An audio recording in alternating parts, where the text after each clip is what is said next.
The Velthari sent out a desperate plea across the stars. We request aid. They expected medics, diplomats, compassion. What they got instead were monstrous, angular black warships cutting through the void like wolves among lambs.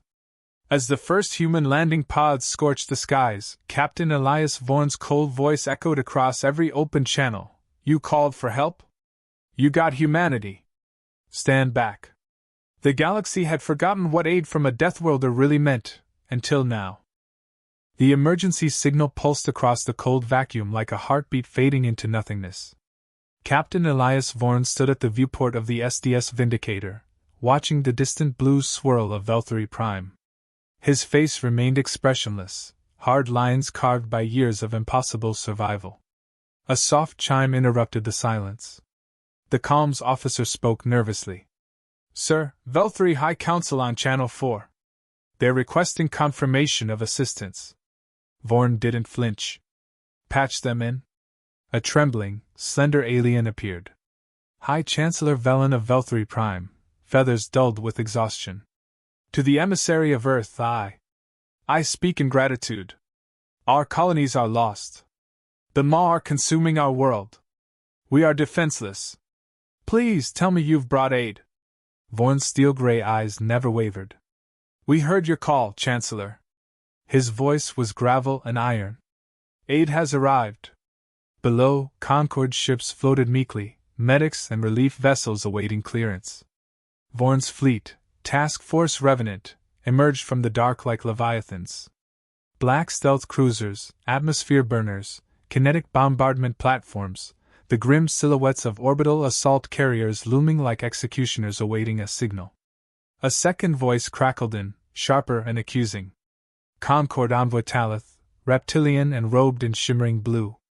Captain Vorn, by Article 36 of the Galactic Concord, Earth's role is strictly humanitarian. No warships were authorized. You are in gross violation. Vorn turned away from the viewport, his long coat snapping as he walked across the deck. You called for humanity. That was your first mistake. Talith hissed. We expected supplies. Diplomats.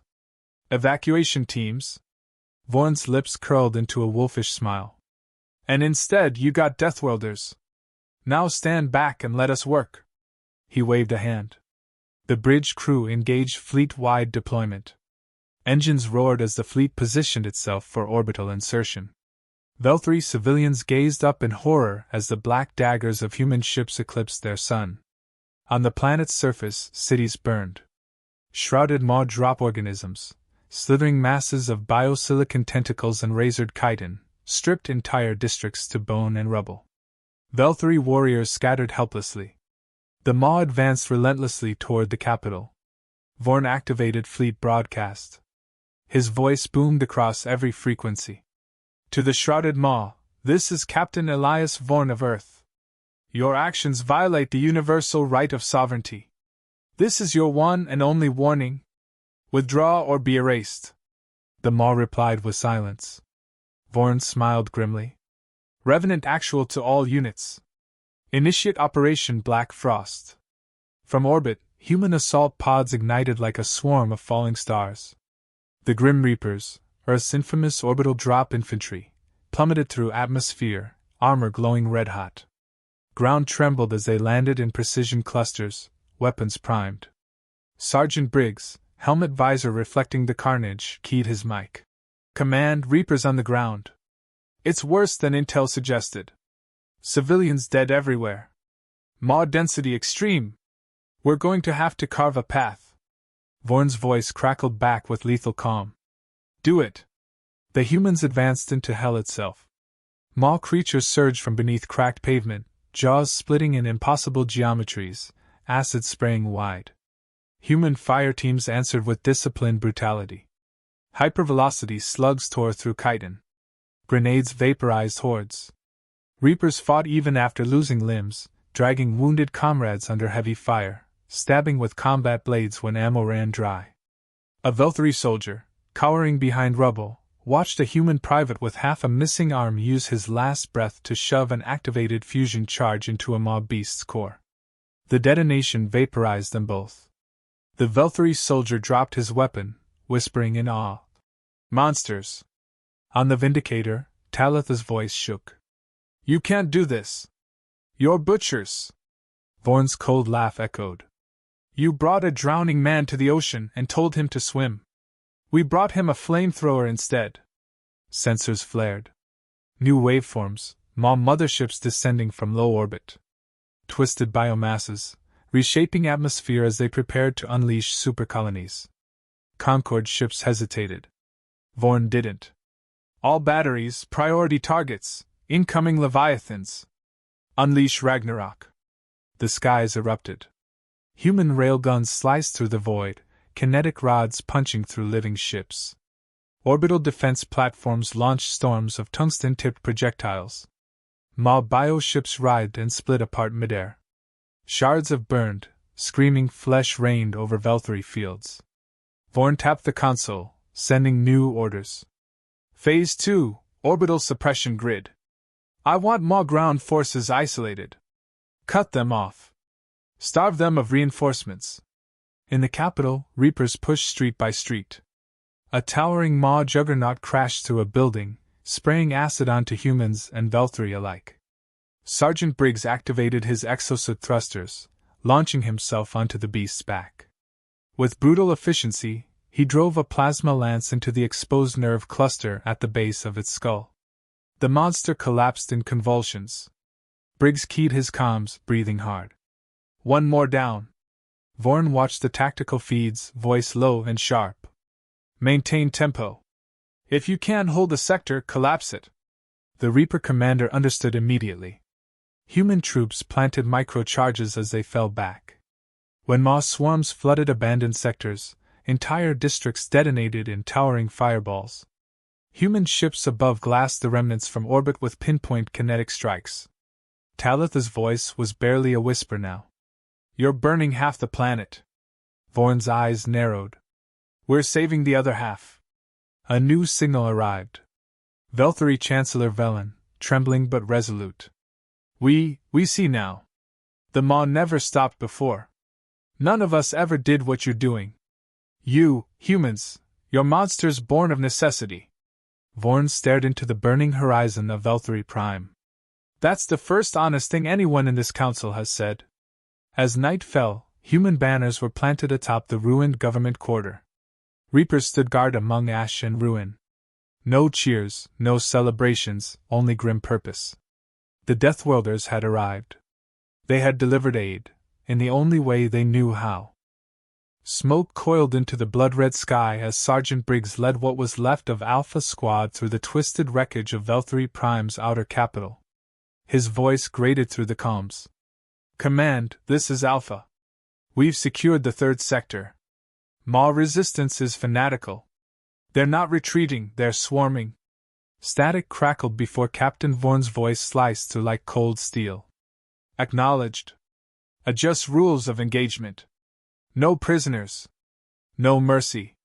Briggs wiped burning ichor from his armor, eyes narrowing at the undulating shapes writhing between ruined buildings. With pleasure. The Maw adapted faster than any species the humans had faced. Drones split apart to form smaller, faster killers. Bioweapons mutated on the battlefield, their weapons shifting from acid jets to sonic disruptors.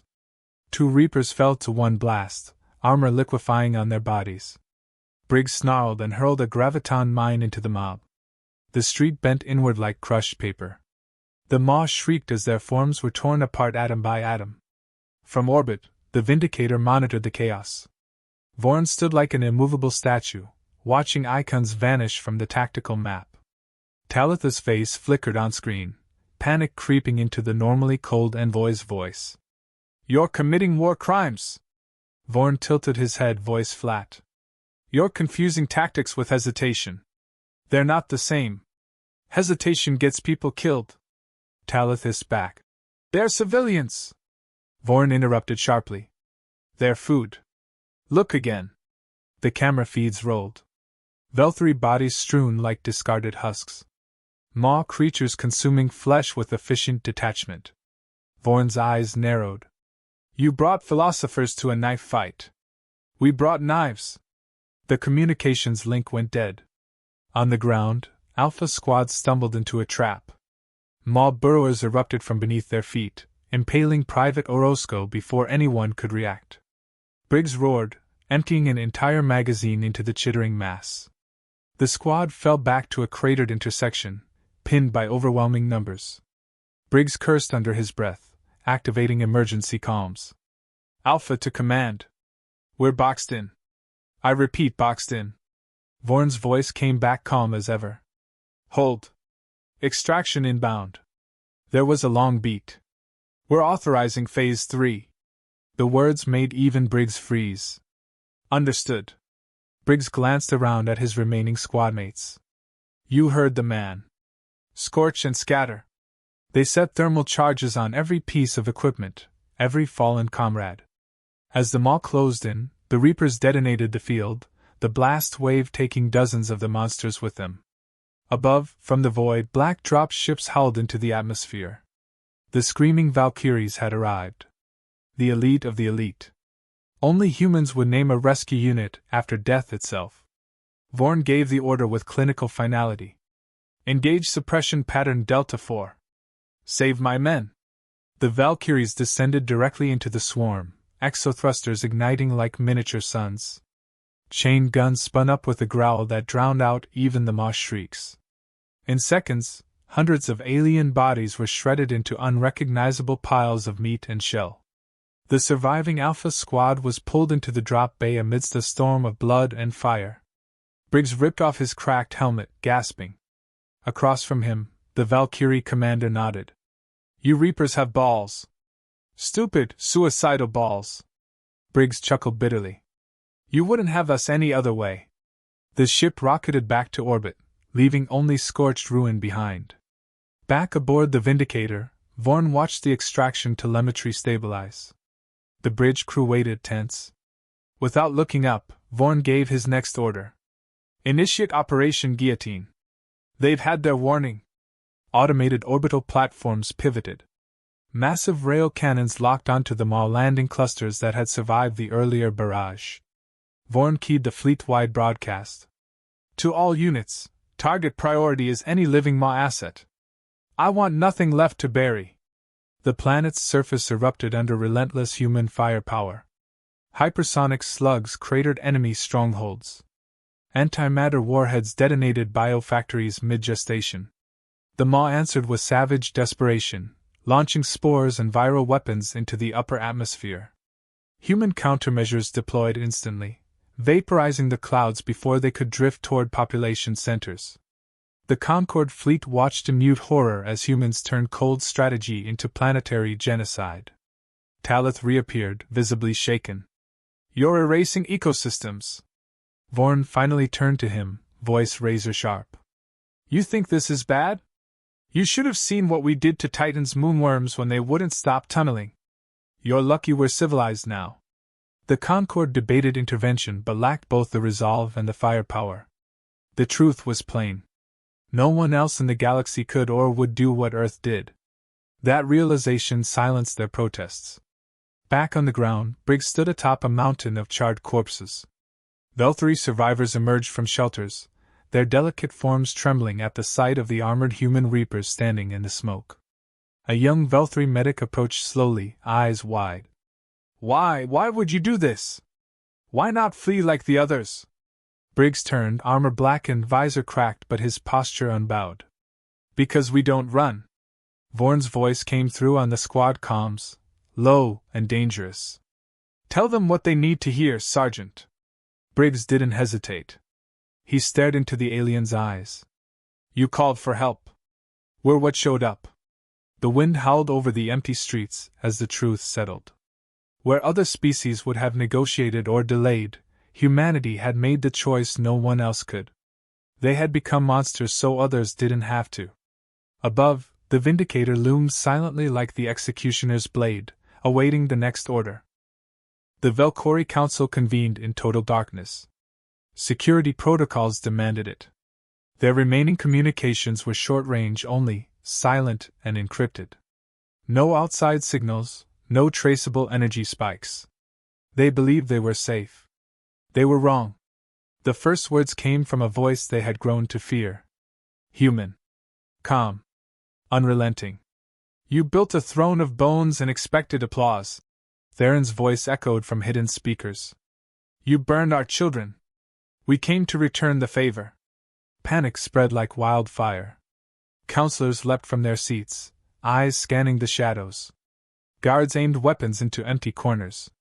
No intruder could be found. The council chamber doors remained locked from within. We warned you, Theron continued. We asked only for peace. You answered with genocide. You broke every covenant of the stars. The Velkhori Chancellor roared, slamming a scaled fist onto the table. Show yourself, human coward! Theron's cold chuckle rippled through the chamber. We've been here for hours. A gasp came from Counselor Vashti. On her lapel was the Revenant insignia, perfectly etched into the polished stone she wore as a sign of office. She stumbled backward in horror, clawing at it. The others looked down. Every one of them had been marked. The realization hit. The humans had walked among them undetected and left again at will. The Chancellor's scaled hands trembled. What do you want? Theron's tone became razor-sharp. Surrender. Unconditional. Or extinction. Across the galaxy, the same message played. On Velkhori worlds, giant holographic images of burning New Carthage cities blazed over their once proud capital centers. Entire planetary populations watched in silence as ash swallowed human children under crimson skies. There were no spoken words. There was no need. The effect was total. Velkhori colonies shut down overnight. Civilian transport vessels clogged hyperspace routes, fleeing core systems in panic. Military commanders deserted posts en masse. Entire Velkhori fleets powered down, refusing orders, unwilling to face the revenants. The Chancellor tried one final time. A private message sent directly to Sol Citadel, bypassing official channels. It was not arrogance. It was desperation. We were misled, the Chancellor pleaded. The destruction of New Carthage was not an act of state. It was a rogue admiral. We are willing to negotiate reparations. Resources. Even territories.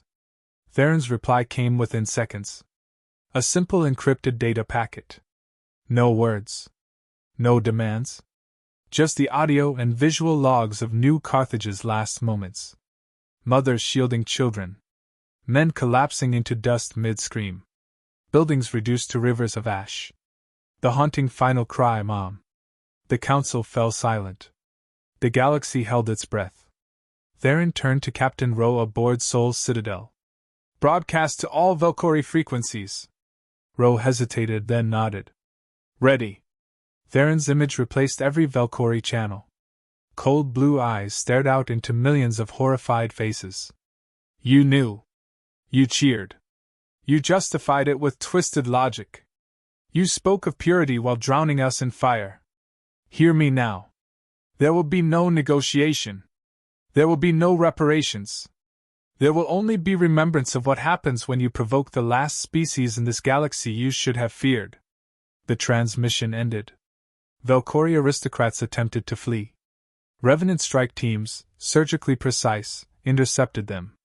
No blood was spilled.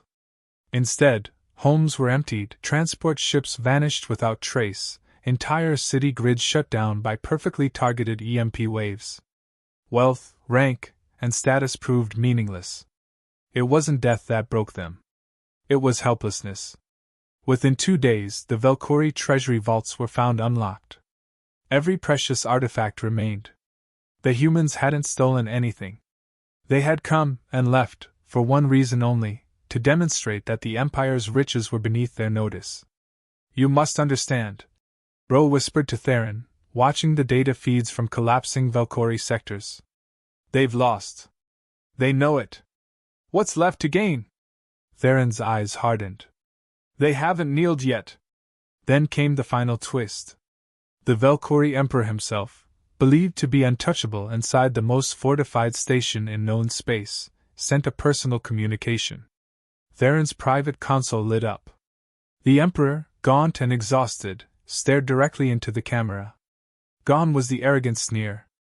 His ceremonial robes were gone too, replaced by plain battle leathers. You have made your point, Admiral, the Emperor rasped. We cannot defeat you. You have taken everything. I offer you this, my unconditional surrender. Spare my people. Theron remained motionless. You misunderstand, Emperor. I never wanted your surrender. I wanted your understanding. I wanted you to experience what you inflicted on others. The absolute certainty that survival is impossible. The Emperor's reptilian eyes closed tightly, head bowing in anguish. What now? Theron gave no quarter. Prepare to receive us. The line went dead. Rose stared at him. Sir, are we going to finish them? Theron stood in grim silence, his voice dropping low, filled with cold finality. We gave them every chance. Now we stop being civilized. The besieged system became a graveyard before the first shot was fired. 800 Valkyrie ships filled the void, stretching across orbital lines in perfect formations. Capital dreadnoughts, heavy cruisers, escort frigates, the last, desperate remnant of the Ascendancy's once unbreakable armada. They waited in grim silence, braced for what was coming. They had been warned. They came anyway.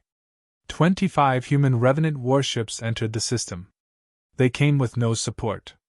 No reinforcements. No escape routes. They didn't need them. On board Sol Citadel, Captain Rose stared at the screen, unable to believe the numbers. They outnumber us 30-1. Theron's voice was flat, merciless. Perfect. The Valkyrie fleet commander transmitted across all frequencies. His voice radiated forced bravado. This is Valkyrie Grand Admiral Score. Power down your vessels and surrender, human fleet. We offer quarter. Ro glanced at Theron. Orders? Theron nodded once. Ro activated the single-word reply from the human flagship Nyx Revenant. It transmitted across open space, run. The Valkyrie laughed. They attacked. The battle lasted 17 minutes. Revenant ships vanished from scanners only to reappear behind enemy formations, tearing apart capital ships with pinpoint railgun fire at relativistic velocities.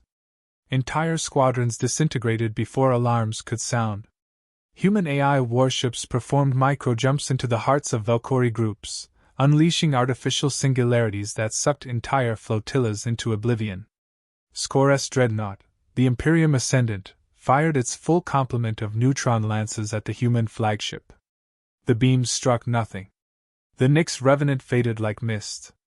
A second later, Score's communications officer screamed as their primary engine core was forcibly ripped from the inside by autonomous infiltration drones.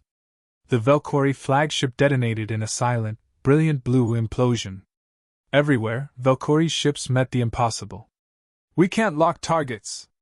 They phase out before impact. They're not ships. They're nightmares.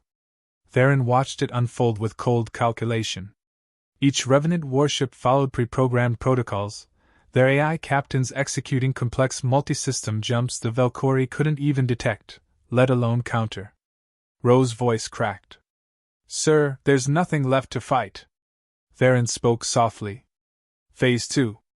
The command relayed instantly. Revenant warships began deploying Erebus-class kinetic impactors, rods of dense tungsten accelerated to fractions of light speed, turned into pure destruction incarnate. The remaining Valkyrie heavy cruisers, trying to regroup around the gas giant Atheros, were shredded by invisible slugs that tore straight through layered armor like paper. Within minutes, hundreds of wrecks drifted lifeless through the black. The Valkyrie survivors, if they could be called that, powered down weapons, engines, shields.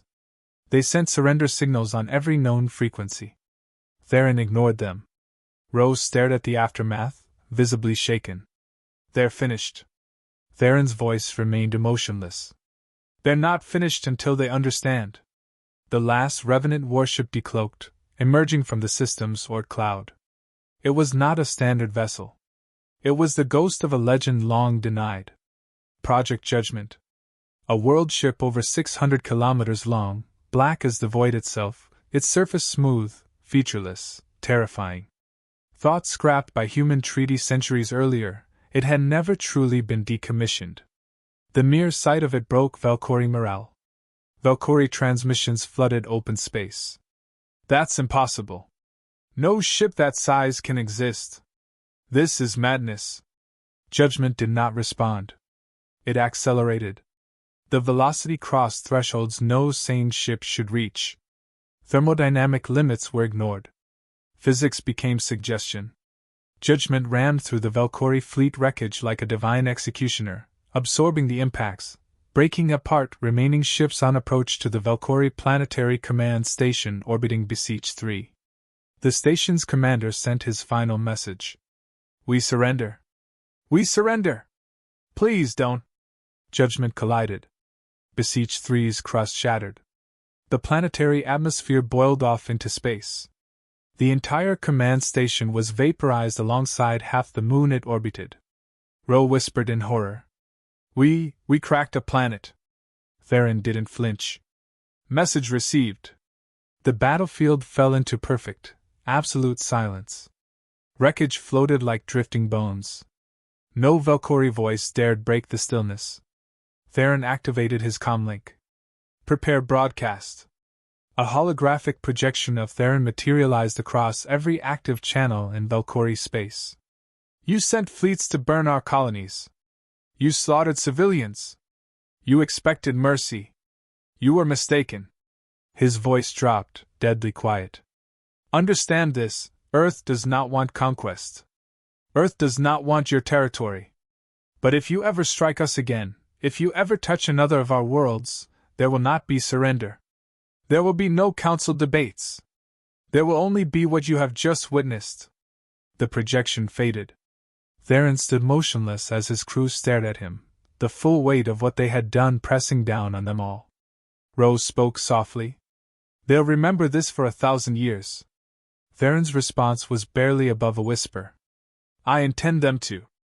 The surface of Velcora burned like a funeral pyre. Blackened continents split under tectonic convulsions as the aftermath of Judgment's impact continued to fracture the planet's crust. Ash clouds circled the dying skies, casting blood-red shadows across the imperial capital. The once invincible throne world had been reduced to a tomb.